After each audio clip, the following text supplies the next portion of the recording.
Sadati used that girl. Sadati omwana oyo yamwanjula. Taata yamumuwa kuloni. Gwe wamwe eriyo omwanya ko gumali mugabiyeyo kuloni. Sadati n'amahale gamulema okusasula. Amahalo wamala omulenzi omukkirizo amanye eddiini.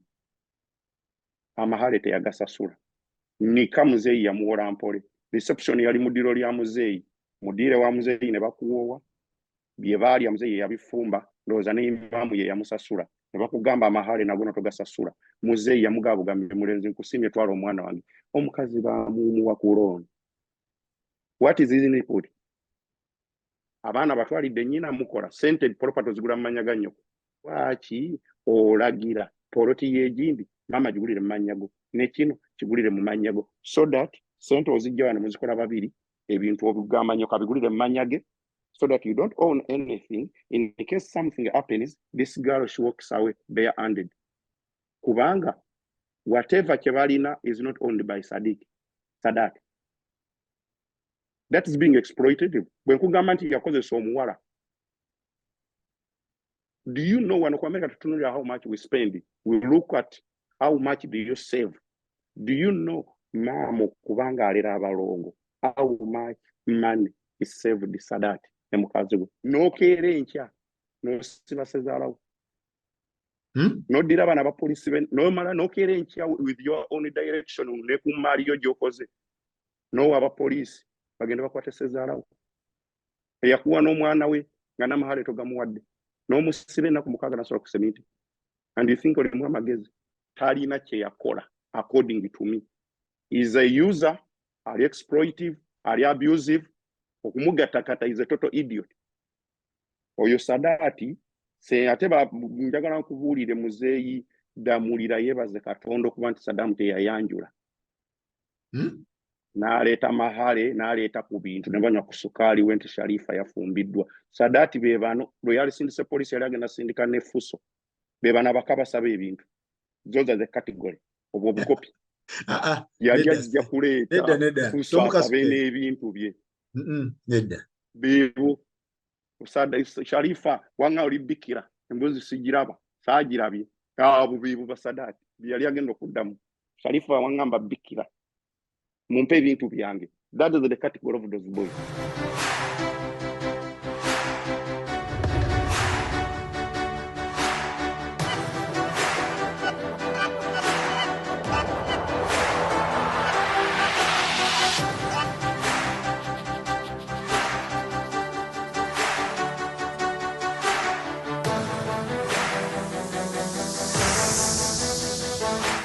Hi guys, welcome to Gossip Live TV. My name is Rania and I'm from London. My name is Huda. My name's Hamida and I'm 8 years old and I'm from London. We love Flurry and you should subscribe, hit that notification bell on and give us a big thumbs up. Amanya Kande Richard. Nga ndi wano mu Pacific Northwest mu kibuga Seattle. Tanyuso kuuliza. Akawewo keeko. Kawewo keeko. Tufunako ke Canada wali waggulu Vancouver 3-hour flight drive from here kale tukafuna mu bujju. Kyekimu ne Michigan wali kati kira katikutte. So mbozi ya Sharifa mbadde njiraba era nki ekibuuzo kyenyinza okubuuza nti kiki ekiri e Boston awo. Nga program z'otuvugiramu eza Boston zisusse ebitundu ebirala. Otegeza ki? Wandetera Jose Bastan Spirit of America. Nondetera ka group y'abavuka baloyi mu biruba ani nga balajana buli omu ayambala jini nasibe enjegere gadgets abakyala ze basooka ko ne bayingira obuli embozi yava Bastan. Kakati olese Sadati ne Sharifa Bastan. Kakati se Bastan yagala kwefuga America eroza zino state endala temuli bakyala nabangi. Mukuru. Bagambe naffe tulina. Mukuru kichoiza. Naffe abakyala tubalina nabangi. Newe nange. Okay. Abe bosse nino bakuwulira sebo. Batubuulire kiki like Yeah. batuwe ku bye balya. Obufumbo obumazeemu emyaka emeka sebo ku Kyeyo? 12. 12 years. Omukazi wamujja Kampala gwe yamuleeta ye yakuleeta? Omukyala namuleka e Kampala emyaka 6. Otyo abaana n'obalekera kuba twagala tukikyeyo. Nemba mulekera abaana tebabeerangako na jjajjaabwe. Newankubadde nze nakula ne jjajjange. Yes. Wa tebina babyansikira no kyakulira mbwe kirina okwo. Babeera ne nnyabwe. Kalwe badde eno. Ne tuwongerako. Abeeri bajja ate ne tumala ne tukola ki? Ne mwongerako. Ne tutopingirako wano. Okay. Gamba ekyeri kibaddeyo n'ekyeno ne kibaayo. Bufumbe eri n'eno, baana eri n'eno. Mpozi eno tugiteme bulungi kakande. Nga mmwe abali mu system. Nga mmwe abaleese ku bakazi. Tuwulira mbu abakazi be muleese. Simanyi oba omuleetedde ku green, simanyi oba ku visit, bwe batuukawo beekyawa. Kakati ebyo tugende ne mu nsonga z'abaana. Abaana tubalekera ani e Kampala nga tujje kakati tutandikira awo. Ensonga ya Sharifa nagiwulira ddala okuva ku programu eyasooka. Sadaati ng'omuntu ekintu nze kye nalabye kye yakola ekyamagezi kiri eki kimu mu bintu byonna kyalinamu credit naye ate kikola nga kiri in disguise ng'alinga ayamba Sharifa naye nga yeeyamba atya kati era kimaliriza ye yeeyambi newankubadde ku ngulu yalinga ngalaga nti ayamba Sharifa. Kikyotegeeza Sadaati ku kye banyumya balaga tanafuna bitambula obugatto talina. Yes. Kati kyonna kye yakola okuleeta maama w'abaana nga ffe abaluddeko migration abaludde wano tebaakyogeddeko naye bw'okuba tooki olaba nti amapeesa alabika yagagattira mu kiragala awo mu green card alina bwe yatetenkanya ekintu ki kubanga owuliramu Anodi n'owuliramu Sharifa n'owuliramu Sadaati ate Sadaati tatambula ate maama w'abaana atambula kwagamba okuba tooki n'omanya nti ate okuba alina we yagattira amapeesa mu kiragala awo kuba nti aleeta maama w'abaana atambula nga ye tatambula which is okay. Tetwagala nnyo bayingira mu migration side naye nga bw'okuba mu tooki n'olengerera ewala omulaba kye yakola ki ayinza okuba bwe engeri gye yagatta amapeesa okuba nti omuntu ali wano wa kiragala ate gwe togirina nga ate gwe sponsor oba gwe host. Kati ekintu ekyo yakikola bw'aba yali munda yajja 2017 right? Yes. Mu 2019 n'aleeta munne naye nga tannatereera kiraga it was an investment for himself. Atya nti oleeta maama w'abaana ono n'omanya nti after omuntu yajja 2019 to this year myaka ng'ena oyo Sharifa by next year ali due for citizenship after 5 years of staying here kubanga yajja wa kiragala. Kitegeeza ng'okimanyi bulungi nti bwana ava mu kino kye namuleeteddemu ne beegattulula wonna we balina connection ne gwe yatambula naye omuliro gw'akapapula kano agenda gujja ku Sharifa oba okiraba ali mu chain nga bwe baga nti omulangira alindiridde Namulondo ye Sadaati otyo yali mulangira alindiridde ki Namulondo ya Sharifa nga yalina omuwa omuliro nze ndaba yakola ekintu ekyo kyali kyamagezi naye mu ngeri endala it was an investment for him. It was a prince waiting wano at the end of the day abadde omuliro agenda gujja kuno abadde agenda ku Sharifa atereere mu kintu kati wenkugambira nti yalinga ekirabika nga ayamba oli naye it was an investment for himself. Ekyokubiri omukyala gwolinamu abaana abawera ababiri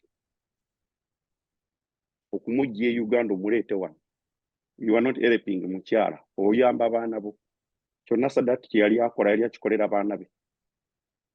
Tugende mpola kakande tugende mpola tugende mpola abantu sagala tubabuzebuze. Omuntu bw'abeera mu diaspora nenzija mu diaspora ng'omukazi namuleka Kampala ne nze ebyange nga tebinnakutuka naye neesala amagezi agamuleeta n'empapula investment eyo siyamba mukazi yekka nange mba neekola ki kyotegeeza kiri obvious okujjako ng'wabadde muwala bano kawala nakakwanyi onondeeta ako koba oyambye tukalina mwana naye wamuleka Uganda n'abaana bameka 2 oba muzaddemu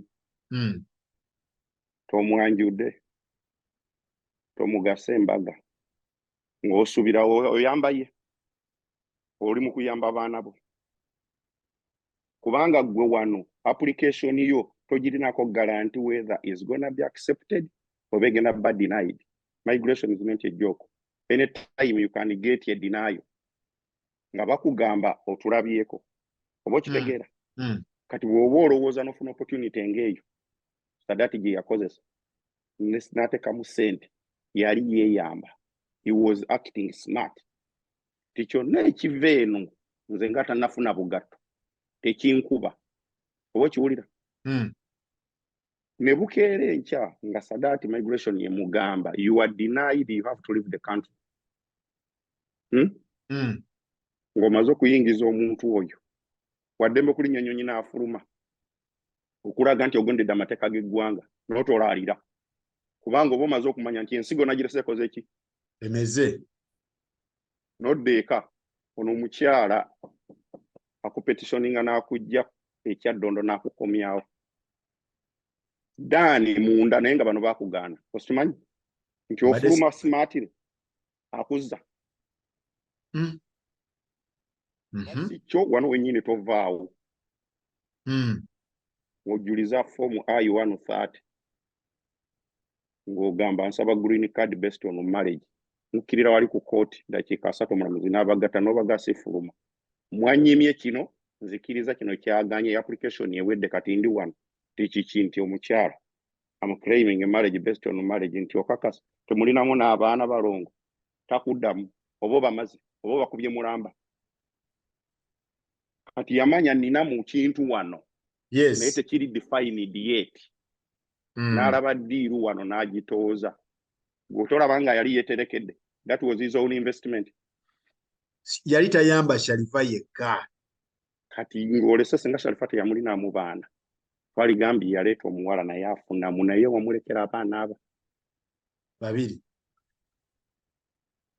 gw'okimanyi nti aba abaana nga maama waabwe ali ku kiragala that is gold kababa abaana abakulu it is just a matter of time of buying okujjako ng'ekintu baakizanyiramu tebafuna advice nga Sharifa teyalaga nti nina abaana naye waba Sharifa bwe yali ayingira yagamba ndese abaana aba 2 egamba nga bali ku record by next year abo abaana abakulu bamayanja bayingira okujjako nga yagamba nti talina abaana manya eri abantu awoza ate sirina neyeesiba wagala tolina n'oyingira nga tolina naye bw'aba yali smart n'agamba nina abaana 2 mbaleka ngenda nga bali ku record n'abaana 2 bagoberera maama kakati taata wano munda yali it was his own investment siraba waayambira kiki kyoyamba omukazi gw'olinamu abaana 2 weeyamba oyamba abaana bo buli musaayigo gwe yali ategekera that is the only kintu kyendaba mu mbozi yabwe yonna ekyamagezi kye yakola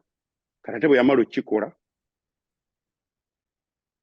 n'ayoza n'ayanika mu ttaka how can you do such an investment ate n'ogizanyiramu kugamba weŋŋambira you are becoming abusive ali exploitive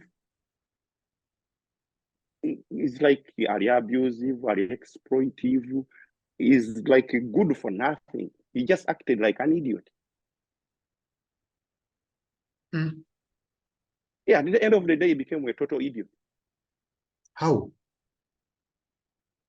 He's an idiot in such a way. Omazoleta omukazi gw'omulese. In migration ranking, tulina aba citizen Nzara wa year 1. American birth certificate. Yeah. No rate fe. American citizen nationalized. Birth certificate ye Kampala. No rate green card holder. Sharifa.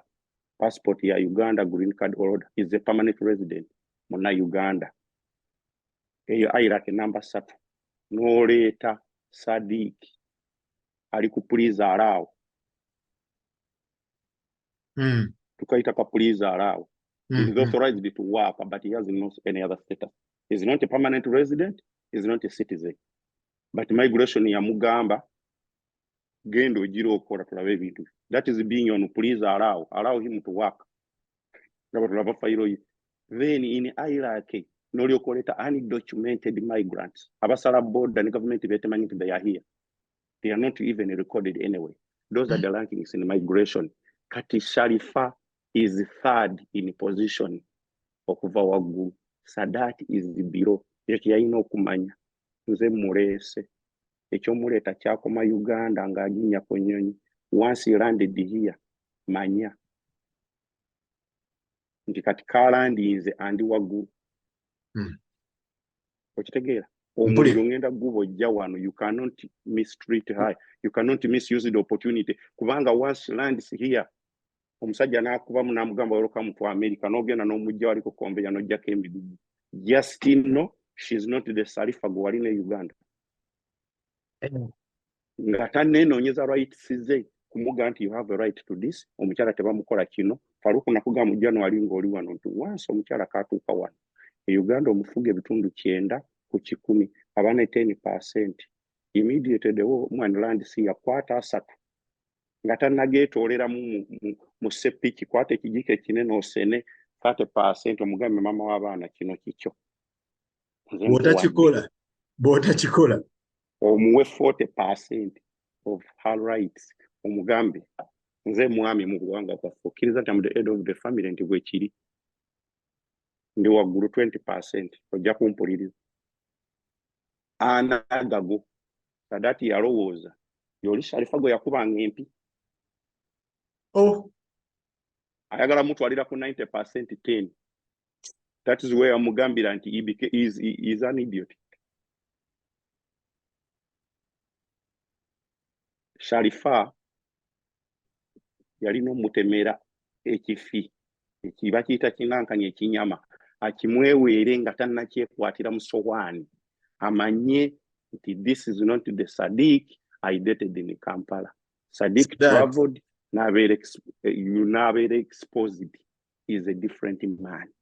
Allah Ekikufuula omusajja si bye ebigambo n'ebikolwa byokola ng'okwana omukazi omusendasenda omwagale. Naye ebyo byokola ng'omaze omukazi amaze okukwagala. That is what you become a man. Naye bino byonna byokola kasunda bagiza kwagale, they don't count. What you do omukazi oyo amaze okukwagala ekyo kikufuula omusajja. Sadiq failed to be a man. Abadde abusive, abadde exploitive. Kati omukazi yali amuli waggulu, omukazi obadde oyina mukwata bulungi. Ekissewa n'abantu basajja balemeddwa okumanya don't interfere with woman's finances. Just agree on what she can contribute, stay as a man in the house, and don't even try to bother how much is your check. As a cigarette was because they move. Let her have financial independence. Let her spend her money the way she wants. Ekitegeeza Sadati kati taba mufumbo mu system ya America, taba mufumbo na Sharifa. What? So even in Uganda, Sadat has never been married to Sharifa. When tunulira from Uganda, Sadat tafumbirwanga kwa Sharifa. Abinamu abana abo. Naita muwasanga. Era si mukazi we. Okiraba katiraba ekiri e Kampala. Sadat, they got married in Islamic tradition. Tata nagamba baba wo. That is an Islamic tradition which is considered a customary marriage. Under Ugandan marriage is a tulina customary, tulina civil, church bichi. Emizikiti n'amakanisa bagata abagole on the behalf of the state. Ezo zonna kanisa zolaba Namirembe, Rubaga, Kibuli bagatta abagole bwe bamala they register those marriages with the state. Any marriage which is not registered with the state is not considered a marriage. You cannot go over marriage registered with the state. You cannot process a divorce. Kubanga tuogerera mateeka, we are not talking munzikiriza ya faith safaruko oli musilamu nze ndi mukristayo mbwate biki bikya kati tuli ku mateeka walola bye yayagala okwawukana n'omwami bano omukyala ngaze ekibuli obe namirembe gye babagatira ngesaayo okwawukana etuusa mugenda mu kooti size zawula abantu kooti eyagala marriage certificate nogende toyinza ogenda ekibuli babaawule nti tugenda kwawukana mutwawule kibuli egatta bugasi kibuli egatta naye bw'oba ogenda mbwate abaana mbwate custody mbutugabana bintu kooti yegumala ogw'okugabana ebintu ngolese enzikiriza ekisiraamu ne basheeka bagabagana ebintu ne mubigabana naye we are talking now in terms of the law tuli ku mateeka so Sadati tabangako bufumbo eri Sharifa kyotegeeza ine marriage baalina okumala okuwoweebwa ewa muzeeyi yani tata yani Haji Musa Damulira Haji Musa muzeeyi Musa Damulira yagamba tubagatte ng'omusajja omukkiriza nga tayagala mwana we agendere mu nkola ya bwenzi ne babawoowa bwe bamala obbawoowa omuwalimu oba imaamu yalina preparing a customary marriage certificate tata n'agisayininga ne maama n'omugole omusajja n'omukazi bwe baali badde mu ggombolola bagitwale wa chief sub county n'agikubako stamp oba n'agitwale wa town clerk n'agikubako stamp. That is the customary marriage mugattiddwa in Islamic tradition, which is a form of a polygamous kind of marriage. Once you get that certificate ya customary, no jitwara mu URBS, you are registering your customary marriage with the state. It transfers from a customary marriage into a civil marriage. Our government will jitunulira konega muri bafumbo. Anything below that level is not recognized by state. Never win the green card. Ngoli muwowe nga marriage yo eyekibuli teri registered with URBS ogenda na Europe ne bakugamba we can see you are married ebifaananyi tubirabye ne certificate ye eyekibuli bwe bakola marriage search nga teri mu URBS babagamba can you go back and register that marriage with the state ne ku green card togiyisaawo akola marriage search. If you are not in URBS your marriage is not registered. Tesobola kugenda mu mateeka kati walaba ko marriage certificate yonna eyakolebwa mu ddiro lya mwami Damulira nga babazo bawo yawo abaana be nza kufunisiza olubuto mbawoyi. There was no marriage certificate prepared. That eyo marriage certificate yali egenda kugombola ne bagikwako stamp ne bagiregister na URBS. So mu Islamic tradition Sharifa babawo bafumbo mu ddiini muzikiriza yaabwe bwe tuva mu ddiini tudda mu mateeka. Always government yefuga amadini siwe kiri amadini gali wansi wa government ye mukama waffe regardless nzikiriza bwe tudda mu mateeka. Sharifa is not married to Sadati munzikiriza mu Busiraamu bafumbo mu Busiraamu bafumbo mu mateeka they are not. Then he moved here. Where is their marriage in America? Sadati yajja bibye akyateereza byampapula. Mu byoyogera byonna ondaga nti bano abantu si bafumbo. Ne Uganda tebali si bafumbo, ne mu America tebabadde bafumbo. Just babadde balina okukwatagana omu ataase munne kyotegeeza. Kyentegeeza mu kutegeera kwange. I stand to be corrected. Naye nkubuulira omulenzi taata yamwagala n'amuwa muwala we mu ddiini ng'omusajja omukkiriza mu ddiini ey'Obuyisiraamu bafumbo. Naye jjukira amadiini galina obuyinza we bukoma. Ate amateeka ne gakola ki? Ne gagattawo. Bwe tudda mu mateeka. Kati ate ekintu kye balimu kati kyagala mateeka. Sadati yagenda mu mateeka. Teyaddukira mu amasheeka, teyaddukira mu mizikiti. Yagenda mu mateeka. sijja badayagala ovugira mu ne speed Yes. bayamanya obuyinza gye buli zino twogera mu mateeka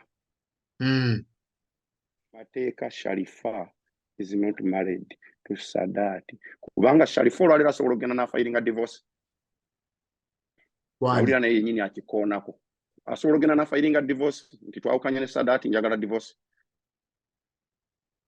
ate atya anti yayogera mbuuza Sharifa alina wasobola okugenda okufayiringa divorce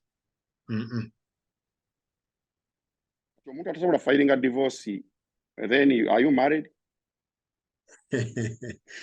Divorce esazaalamu bufumbo. If you don't have a marriage certificate, you're so presenting anyway, and you ask for divorce, can you claim you've been married? Anaye Sadati tana claimingako ku bufumbo. Aclaiminga bana. Nkitegeera naye kyengezaako okulaga nti ekintu kye babaddemu bamabega newankubadde baali babawoowa tebaali bafumbo kati ya Uganda tebaali bafumbo ne mu America tebabadde bafumbo abadde nga patena naye ate Sadati abadde alina okumanya nti ono ye mukama we nga tonnatunuulira ddembe ly'abakyala America lye bawana rights z'abakyala ye yalina okitegeera mu bwongo Sharifa ayingidde wano I have to lay low like an envelope yali amaze okufuna obumanyi ng'alinye kulina ettaka. This is the land of the free and the brave. Zamulese. Onyumya. Muleta. Chokuleta it is nothing faru. Abantu baleta baana. Omuntu batalina ko musayina muyingiza wano. Kati abantu batandise kuleta mbwa. Ngoleta omukyala golina mabana babiri ng'ogenda mawulire mu bukede yonna nakuleeta. So what? Yamuagaliza n'amuleeta nga it was his own investment for the future. Sadati invested in ng'amanyi kyayagala. Omukala golinamu abaana. Tolina kyonyumya ky'omukoledde. Ebyo yabikolera abaana be. Era yali yakimala. Kyeyakolera abaana yakibakolera. Kati yayagala amukolere ki? Nawulira Sharifa atagamba mbu yamusasula. Ne Sharifa yamusasula naye kati yali yamusasula ki? Sadati yafunye mu Sharifa. Okimanyi Sadati yafunyemu? Atya. Sadati omwana oyo yamwanjula. Taata yamumuwa ku looni. Gwe wamwe eriyo omwanyoko gwe mwali mugabyeyo ku looni. Sadati n'amahale gamulema okusasula. Amahalo wamala omulenzi omukkirizo amanye eddiini. Amahale teyagasasula. Nika muzeeyi yamuwola mpole. Reception yali mu ddiro lya muzeeyi n'ebye byalya. Not embaga Sadati yagikolera ku buko. Mudire wa muzeeyi ne bakuwoowa. Bye baalya muzeeyi yabifumba. Ndowooza n'imaamu ye yamusasula. Ne bakugamba amahale nago togasasula. Muzeeyi yamugaabugamye mulenzi nkusimye twala omwana wange. Omukazi bamuumuwa ku looni. What is his input? Mutwala mu America. Na mutwala mu America. Ngomaze omuzalamu abaana babiri. Olubuto yali mufunisa ali ku sekendiya. Ne yeewaana nnyo na kuteka mu ssente. Omaze omufunisa olubuto ku sekendiya. Bw'osuubidde senga tewamufunisa lubuto. Kitaawe yali tagenda mu maza third year. Was Sharifa gonna drop out without being impregnated by Sadati? Was she gonna drop out of school? Omaze omufunisa olubuto n'omalisa omwaka gumu. Kitaawe akulaga. He was ready asonyiye omwana we mwana asobya. Kansasule fees daddy baataddeyo ssente. Are you sure? Na cross checking with school basa. Omwana tabanga ali mu mukwana ebyokusoma yabifudde. Nti baazitaddeyo. Muzeeyi yazirina. Kaakati omufunisiza olubuto omuyambi omwaka ogusembyeyo nakuweerera. Oweerera gumaze ofunisa olubuto. Musanga bakugaye nti ali ku age of dropping out of school. Nti yali tagenda kumala third year. Byonna bye yali yakola bya kisiru. Omuwala omufunisiza olubuto, then it is your responsibility ng'olimu amagezi amaleko okusoma. Kubanga that is the future. Gwe oyagala omukazi atasomye mugenda kola ki? Omale okusoma kuwa musangamu. That is expected. Omuntu alimu amagezi. Tokyogera nako nti nakumalisa okusoma. Ng'omaze okumufunisa olubuto. Abazungu bali wano baweereza fees baweerera abaana be batalinako nakakwate sina musayi sina race and they just send donations to help people. Omaze ofunisa omuntu olubuto nti nakumaza third year. Omuzadde mwana babiri nti nkulese mu America. Ekintu kyokka ky'osobola okukolera omukazi kiri eki akyokolera abaana bo kwagala nnyabo. Omuleese an investment. Faruku njagala okutegeeza teri mukazi ali bulungi nga abaana be bali bubi. Ne bw'owasa omukazi nga yazaala mu abaana aba nga bw'olaba Sharifu oyo n'omuwasa kati abaana abo n'abaleka ewaabwe ng'ali mu bufumbe bwo n'azaalayo abaana 3. Engatta ennungi, essaati ennungi, agenda biweereza abaana abo gye bali. Omukazi abaana be yonna gye baba. Ne bw'oba omusajja baba mujjako ng'ali bulungi. Teri mukazi ali bulungi ng'abaana be bali bubi. Naye abasajja bali wano ewandegeya ku nsinya za Mbizi na Mamba nga ne ripooti z'abaana tezaafuddeyo. Tebaagala kumanya. They are just spam donors. Abaana fees tayagala kumanya, tamanyi oba bali oba beebikka naye nsini omusanga ku bwezi agulidde banne balya. Ne teri mukazi ali bulungi ng'omwana ali bubi. Kati ekintu kyonna Sadat kye yakolera omukazi, he was helping his own kids. Leero with or without Sadat abaana tebasobola kubonaabona nga Sharifu ali wano n'ekiragala. Allah ne bwajulira Sadat olwaleero. Abaana ba Sadat, they will be good forever. Nga bali mikono gya nnyabwe. Unlike nga Allah juludde Sharifu. Abaana ne basigala ne Sadat. Mulinga abagamba Sadat tewali kye yakola. Bantu mmwe. Sadat talina kye yakola according to me. He is a user, ali exploitive, ali abusive. Okumugatakata is a total idiot. Tenyinza okugamba. Bankuba omusajja n'akuwa omwana. Ng'alinga akuloninga ente. N'amahale n'ogali az'amaanya. Faruku siri musiraamu. Okiwulira. Ndi mukristaayo oba ndi mukafiri nga bwe mutuyita. Ne jjajjange eyampuza ya Hanifa ali wali mu Kono Ngando myaka 8 watuula wasalira takyakutana. Nakuziwa basiraamu. Nenze kyusakirabako. Omukono gwe balaga Sadat. N'okeera enkya n'osiba Sezaalawo. N'oddira abaana ba poliisi n'omala n'okeera enkya with your own direction ne ku mmaali yo gy'okoze. N'owa abapoliisi bagenda bakwate Sezaalawo. Eyakuwa n'omwana we nga n'amahale togamuwadde. N'omusiba ennaku 6 n'asobola kusemiti. And you think olimu amagezi. Olina eddiini. Eddiini erirula mu Sadat. Okujjako erinnya. N'osiba Sezaalawo. N'oddira wali poliisi, Uganda poliisi eriyo investigation gy'eyinza okukola n'egiteeka mu ssente nga togiwadde enguzi. Eyo maali ya Sadat gye yakwata mu nsawo ye n'agisindika e Uganda. Poliisi eyo okutuuka okukola ekintu ekyo. It was his own direction. Era nga balipotinga wuwe. N'osindika buno poliisi y'ennateete eri mu mazzi wali mu swamp myala myerere Soweji. N'osindika obusajja obuyise mu Soweji wali mu mazzi ne bugenda ne buda ku nnyina w'omukazi ne bunyiga ne butulugunya. Buliko wuzu buli mukazi omufumbo bumumunyigira ku kisenge bumukwatire. Nga go byonna biragira babikole.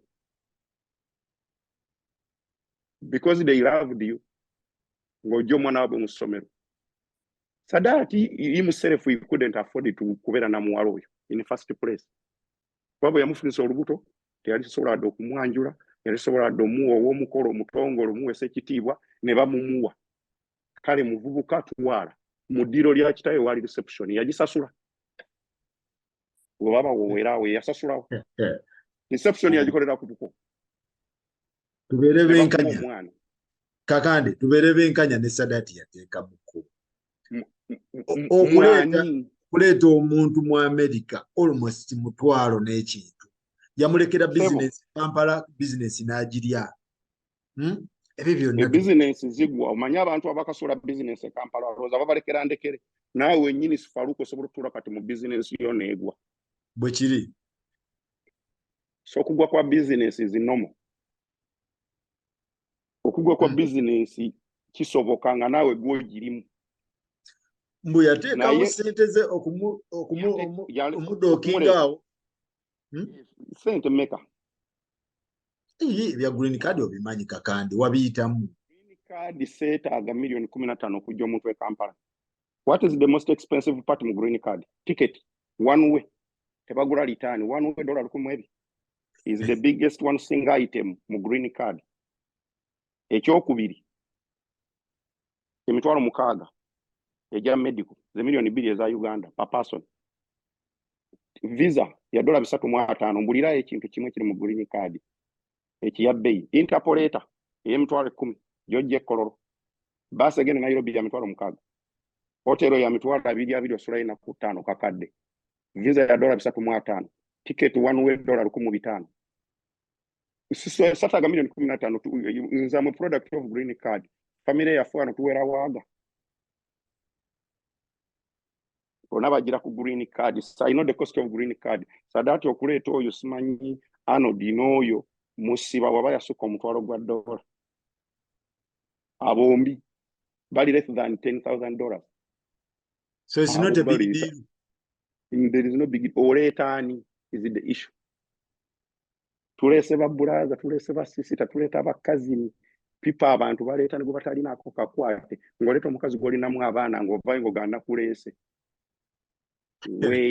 Wayambi abaana bo. Kati nganzira wano ngamba goleti nakuleta.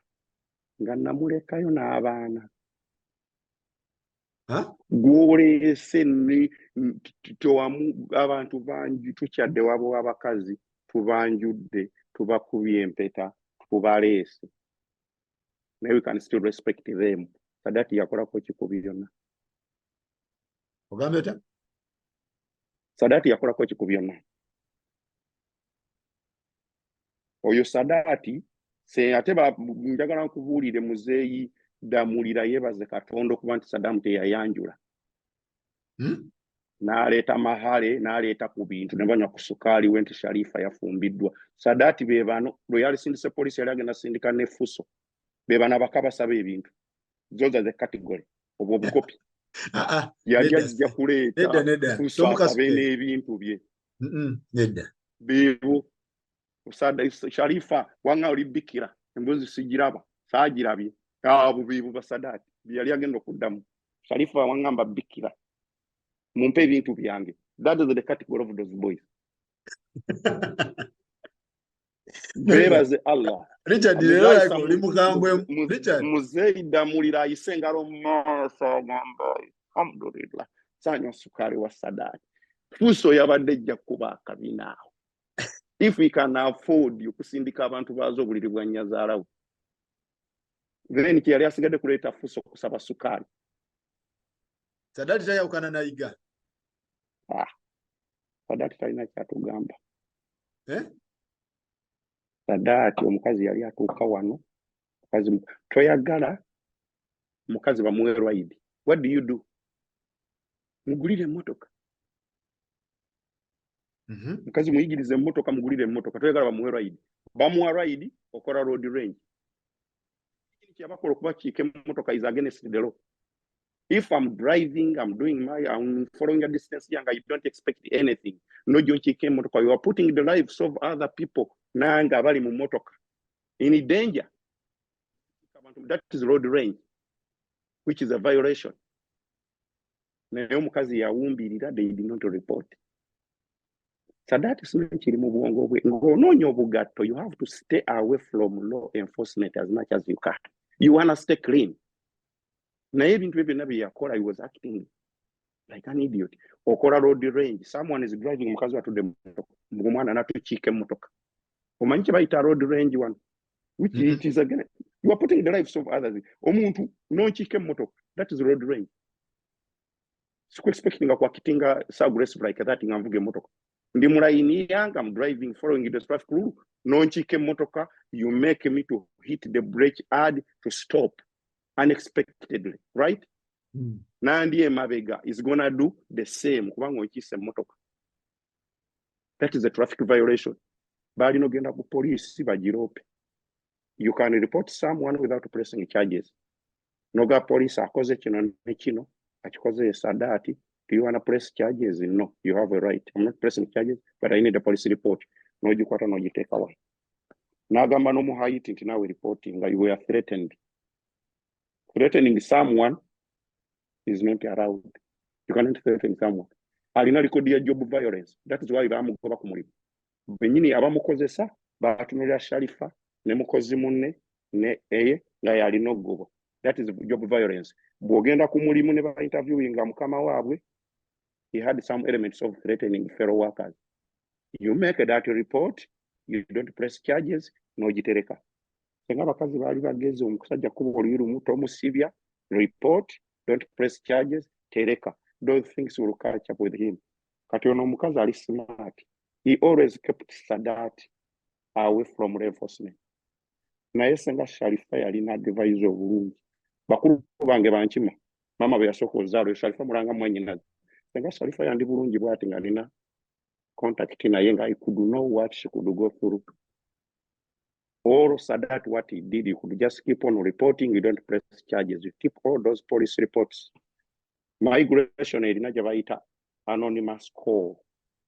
You tell them what you want to tell them. All you need is Sadat last name and the date of birth, and you throw those stuff in the migration.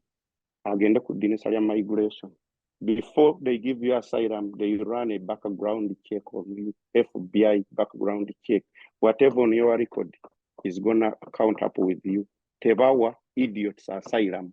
If you can conduct yourself that way, please allow. Green card, you're gonna be a good citizen in good conduct. If you acted that way, when we still have your asylum application, and you behave that way, don't respect women, you're threatening abakozi kumirimu, you are doing road rage, or you're abusive. But if we earn a green card on you, which kind of a citizen are you gonna be? Oyo Sadati yafuna omukazi yafuna makula.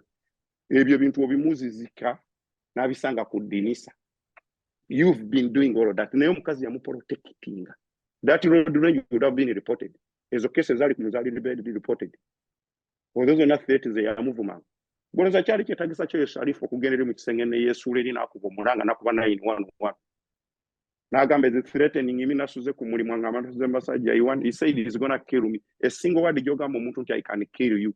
Ekutekesa camping. Just a word. You are making a threat. You have intended to kill. Angambye he will kill me. I'm scared. I need the police. I'm locked up myself in the bathroom. Maybe byajose kabaka wedde mu bantu ono ali ku kiragala mukyala gwe Sadat oli kupuliza alawo yana naye omuwala yamuyamba omuwala ategeera omu yaŋŋamba awo nti omuntu ali kupuliza alawo atannafuna mpa behave stay clean oba tolina buyinza bwogera beera mukakkamu olina kuba mukakkamu kubanga bana basajja bakuleka wano emyaka 8 bakuwa kapuliza alawo ne babanga bakufiisa. They leave you with the country so that you mess up yourself. After like 9 years, your appointment is due. Then before they interview you, they run FBI. They don't do city background check. Your background is run by FBI. From your driving record, or in a hit and run driving, or involved in a accident, or in a rape, or in a child abuse, or abusing a mukade, or abusing a mukazi, any kind of violence, FBI never gamba what were immediate. Omusadi anajitekano, naloka kugamba mpozi wajotya, tinaliwa people power. But this plays a role. You've been here miaka 8 ngwawe noli kiri, never gamba, I think it's not bad. Kubange miaka 8 jetumulese ebweru. By now, yali badali na kyalina. Kati osikayo Sadati, road range, job violence, threatening, abusive, byonna biriwa. But you want asylum. Bejo byebikuba abantu. Kati oyo gayi yali alowooza. Naye byonna ndowooza omuwala emyali. Kitegeeza asylum zino okulwawo abasajja bakikola ne intentionally. Bakikola kinene because they give you a work permit n'okola ate nga bakuwa omusolo, bakujjako omusolo, bakujjako social security, bakujjako Medicare, bakujjako Medicaid, bakujjako federal tax, you pay state tax, emisolo ng'etaano. Ate nga bakulaba ne bagamba byonna bwe biba tebigatta ne bakugamba you don't qualify leave. Gino gyonna emisolo gy'obadde oteekayo ssente mu retirement mbuza abukadde. Ne Medicare ne bamukujjako, Medicaid, taxes. Bagambye baba bakugamba nti fuluma, oyinza obagamba naye mu retirement nayo babadde bazinsalako oba ogenda abo abasajja ezo sente ziyamba Ukraine sente zibaayo gyonna emisolo bagikusalako naye bwekigaana you just walk zigendega sente zibaawo then they send you out tebalina kyebakola lwoosa okumala n'emyaka 10 nga tebannakuwa mpapula. So Sadati yali alina kukola ati olinga ndaga nti Sadati omukyala ali wano muwe emmotoka muyigirize emmotoka mulage ensi. Sadati bagamba kibuyaga tawagamira. Sadati okulowooza is gonna keep a woman like a KGB aganye mu exposing akigana ne community simanyi nze nkunona nze nkudropinga simanyi buli wobera nze nkutwalawo is total nonsense. Bana abakyala once they start working agenda kwogera ne munna Kenya agenda kwogera ne munna Ghana agenda kwogera ne mukwano gw'omuzungu she's gonna get all the information she's gonna know her rights. Jagala kubuli ogenda mu bathroom y'emirimu egimu ku lugiro nyini nga wegalide mu bathroom otudde ku toilet seat bwoti ebipande ebisinga biri mu toilet mulimu. Are you facing any form of abuse?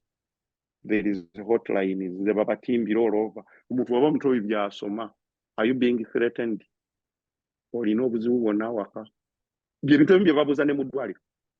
Wakimanyi nti oyo omuwala ne bwe yali genzo kuzaala mu ddwaliro naga social worker and I don't feel safe at home.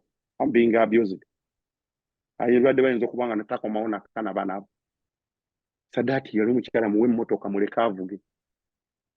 Togenda mulemesa kuvuga kuba oyagala mu dropping. Toyagala bamuwa lift mugulire emmotoka. Ekuleme muguli. Owekule. Mugulire emmotoka avuge. Muyigirize emmotoka. Just not tulina bill 15 is our bill at home to run a home. Okay. Mukwano, how much can you afford? Chosobola okuyamba ku bill zino. Tumukwano ze kucheka yange mba nsobola okuleta 12. That is good. Senja kuleta satu. You have to stay man. Go wasookawo. I think you earn more than yakajja. On the top of that, you are the man. Omukazi si yarangingika. Omukyala is the manager of the home. Mukuji managinga. Then bwakugajja kuleta 12 si alina okukwata 12 aziweggwe. Let her have her own account. Kuba mutera sente ze direct deposit and you don't have access on that account. Go set up account iye ya Sharifa Nantongo mu bank. Sadati keep your account. Let your salary come on your account. Let her salary get on your account. Create a joint account. Running a family.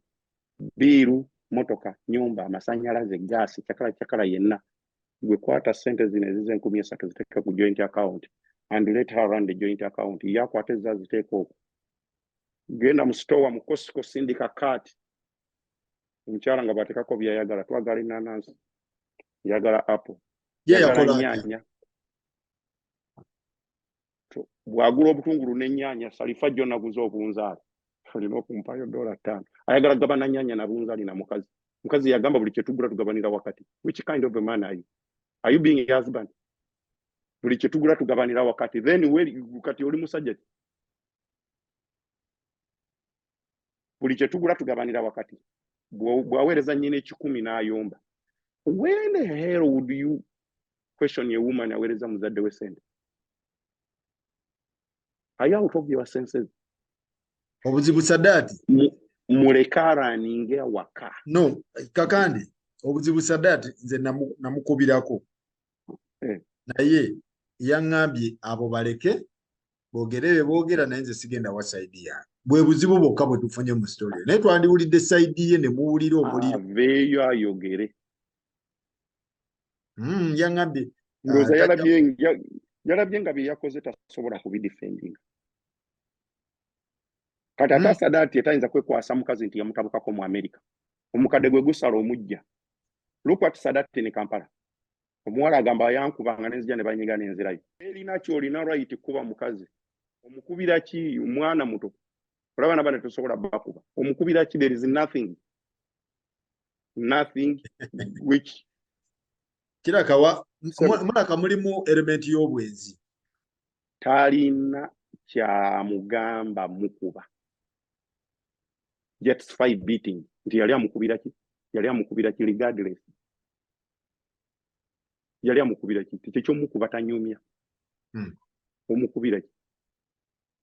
Omuntu mukuba. Kati there is nothing to justify you nali mukubira ki.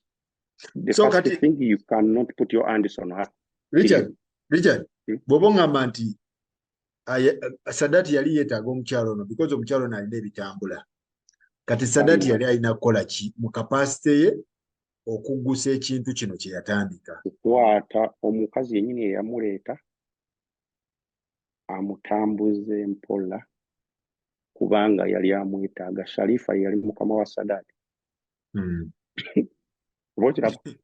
Yali bikyuseemu. Kyamulema otegeera. Once she landed here, she became a boss.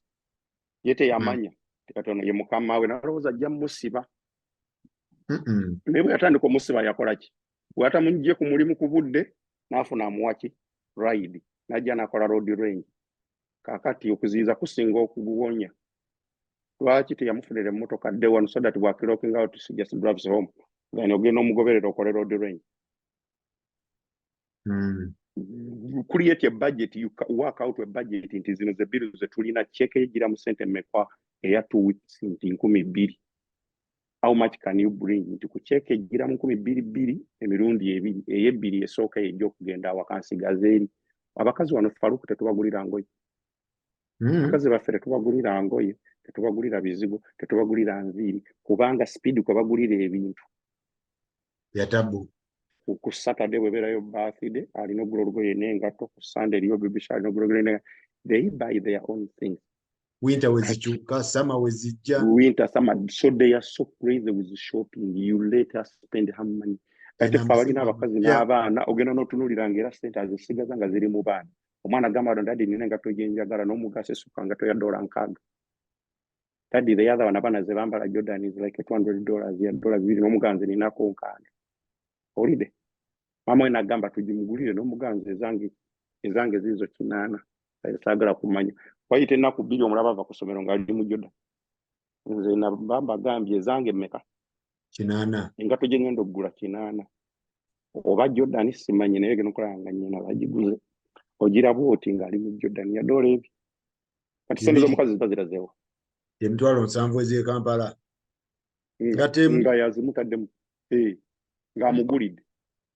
Ogenda okulaba headphone ezaakutteko zino eziri wireless. Mu class babakkiriza okukola waka nga batalisaninga ku music. Mbadde njagalayo headphone eziri wireless. Nziconnectinga ku computer. Zemankola omuwaka wange mapuliza ka music. Za $100 n'omuganzi bisibigula. Ogenda okulaba oti ng'azirina. Sente z'abakazi amaliriza zitadde mu baana. Era bazigwera mu baana obwo mu bintu bye. There is no way they take the money. Omaliriza zitadde mu baana era olabagula engoye agulira abaana bino agulira biri abaana babo. Kakati muleka spending tu abantu bafunye obuzibu mu kwagala okubala sente z'abakazi wafunye mmeka ziriwa. Bwajjekeza ennyanya balance aliwo. Ekintu ekyo kireetedde abantu obuzibu. Let her be independent with her finances. So Sadati kyekyamukuba. Ekyo kyamukuba. Ayagala bamaze okugabana obutungulu n'ennyanya, bamaze okusasula renti, omukazi asigaza ebisatu ku akawunti, nabyo ayagala ka accountability. Bw'azuula nti yaweereza ajjati 10 n'amuvuma. Naye yazaalibwa oli baamuzaala ewaabwe ne bamukuza nga mwana, baamukuza ali mu ddiini, alina abazadde nga gwe. Naye mwana yakuzibwa. Naye avunaanyizibwa okuyamba maama we. Maama we alina ekizibu ky'atasobola kugamba gwe mukoko. Akigamba mwana w'omuwala.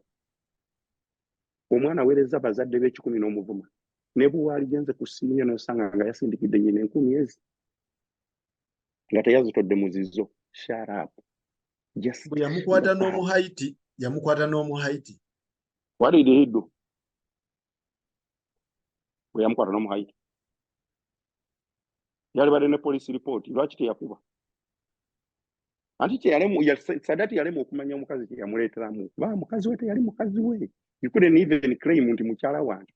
Yali kiyise police. Nakola police report nti mbasanze bakitinga without evidence. Byali badali n'okujja kata tulaga ku kamera. Toyinza lopa ku police nti ono namusanze ne mukazi wange. Bakubuuza mukazi watya. Mukazi wamanyi buli lwa digging ebintu deep ojja kwekubajje. Mukazi wo mugenze mu biwanvuyiza, do you have marriage certificate? Is she your wife? Ate ng'oluusi wano ku document ziraga mukyala Royi. Naye nga gw'osula naye ebintu ebyo byonna tubiri mu Faruku. Royi ali wange. Faruku mbera wano n'omukyala ng'asula nange naye nga muli kodi mukazi wa Loyi ng'ate Loyi alina gwasula naye ng'obulamu bwange Loyi takisingana ku mukyalo ono era tasulangako naye mu buliri obwo nga nze nsula naye wano ne Loyi alina girlfriend naye nga mu mateeka bwe tusikayo empapula omukyalo ono wange nga mukazi wani wa Loyi ebyo bwe bulamu bwe tulimu babimanyi. Kakati Sadati teyandiyingidde mu bintu bino digi alina ebintu byali badija tagenda mu. That is why from day one you set up embeera to keep calm, mukazi mu budde mukuumira wano. Omuwala alabika si muzibu bw'omutunuulira embeera ze, she doesn't look to be omanyi omuntu omulaba alabika mukakkamu alimu sigusala bwentyo abantu si bangu kisoboka. Naye andi kati aveeya omuwala yagamba Sadati ajja ku kamera ankakasa omuwala yali shuwa yagamba Sadati kamera amuyita omuntu atayagala kugamba muntu abamuti amugamba aveeyo naye tavaayo aveeyo.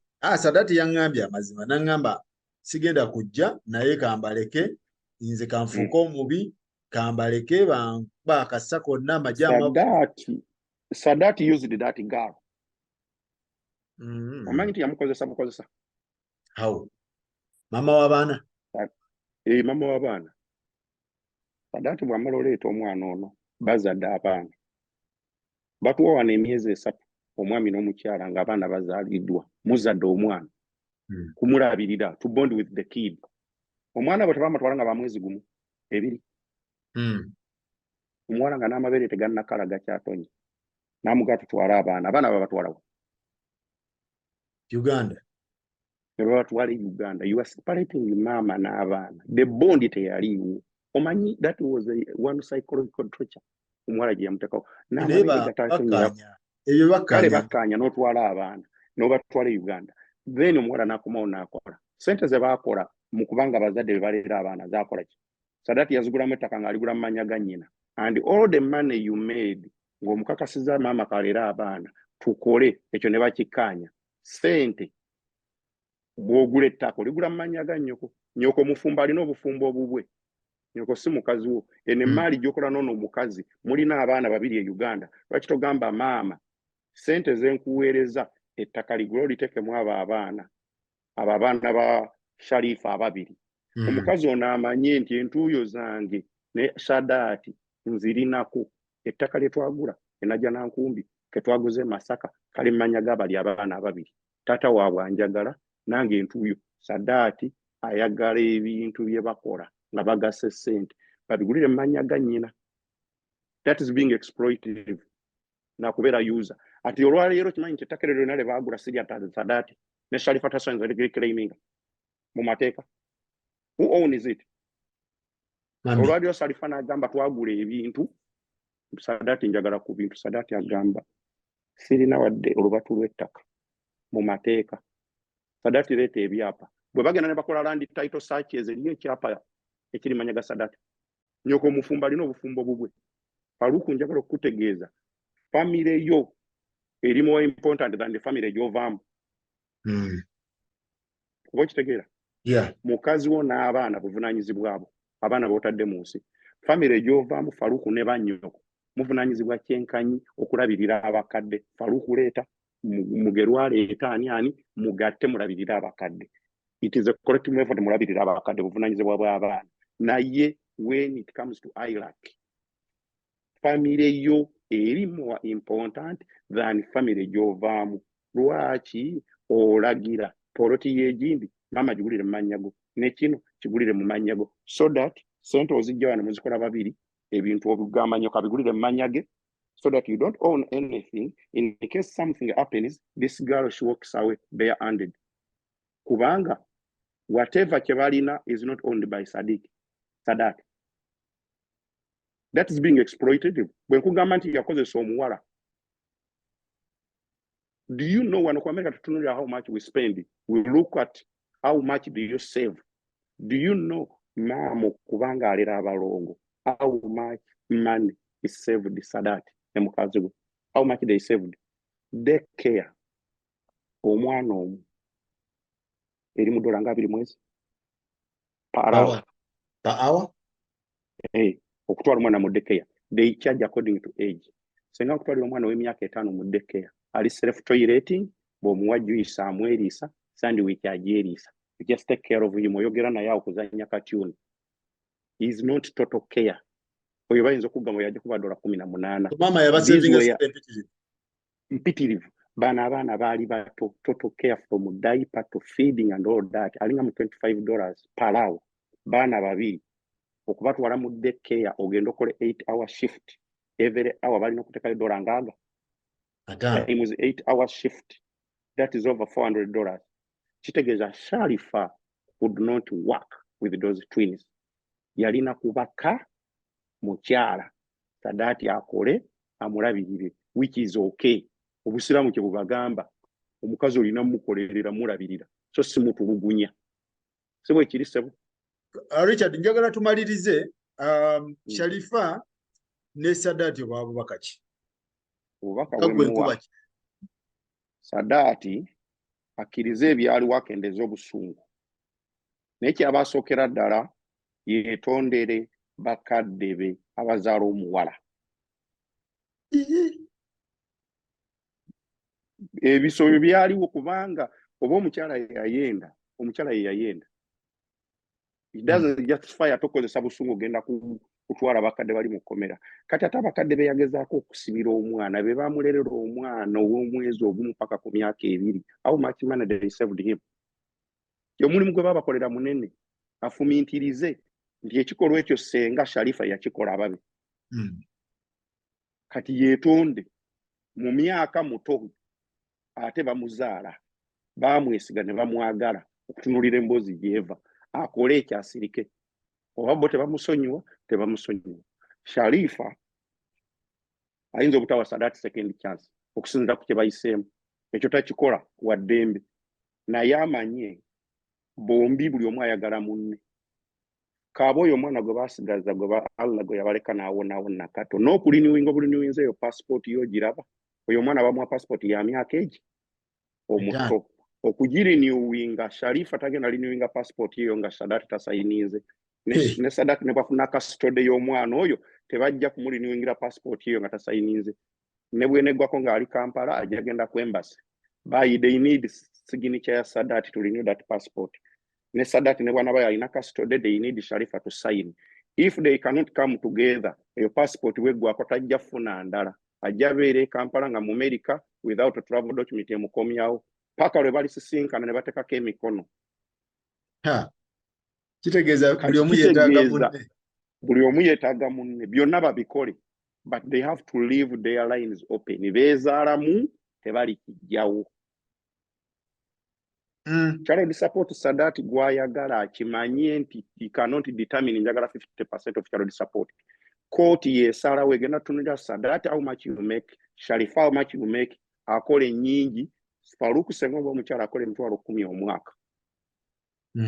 Nga gwokole $40,000 nakutwala mu child support bayinza okugamba muwengayo $2. Kubanga you make enough. Okole $10,000 bawo gumwayo kwanya yakole 4. Tebagenda kudira wena kuwe sente ngokola 10. Court etunulira income from both sides. You don't come no gamba mulamuzi njagala nampe 50% mulenga nagakale kakuwe 45. It doesn't work that way. This is not a banana republic. Bagala income ya Sadati, bagala income ya Sharifa to determine. Kati they need each other okukuza abaana baabwe. Ebyabwe byonna bye balimu, it is gonna impact their children more than both. That is what a divorce does. Bwe mwawukana abaana bali affected more. Abaana bakuze ne jjajja baba walabanyiza babatadde eri bali bakikane te babamanyi. Abaana psychologically baba tokyalinga. Kati omwana ali mu cover ayamanyira ku boardinga na jjajjawe gwamanyinga n'ennyina ne mama tamutegeera nawaka bamujjawo mukazi yamukweka. Kugamba omwana is suffering for nothing. Sadati omwana amuleka abere ne mama. Omwana ajja kuba wuwe. Naye bakakanya obusungu yetondera abakadde asigaze ekintu kimu kwogera ne maama w'abaana nga omukyala gwe yazaalamu abaana kubanga beetaaga olunaku Shaddati ne bwanafuna empapula n'ayagala okujja abaana e Uganda, he need Sharifa's signature to take the kids off Uganda's land. And Sharifa will need that signature too. Kati kikolebwa kitya mu situation ng'omu yafa? Anti era nawe okitegedde yafa. And the death certificate is there. So you are the only parent. Toyinza kwewaayiriza nti oli patana yafa. Sharifa ye kamala byonna. Kati bino byonna bye bakaayana maama azaala Sadat naye bw'aba alaba vidiyo eno abeere ng'omuntu omukulu kubanga kati maama yatunuulidde okusobola okuteeka okwongera ne Sadat. Azaala ekibi akiwongerera. Maama alinamu ensobi. Tagayidinze Sadat ono. Sadat byonna byakola bya kivubuka bya kwejjaaka naye senga maama wa Sadat yamugamba Sadat wazaala mwana wa bandi oyo.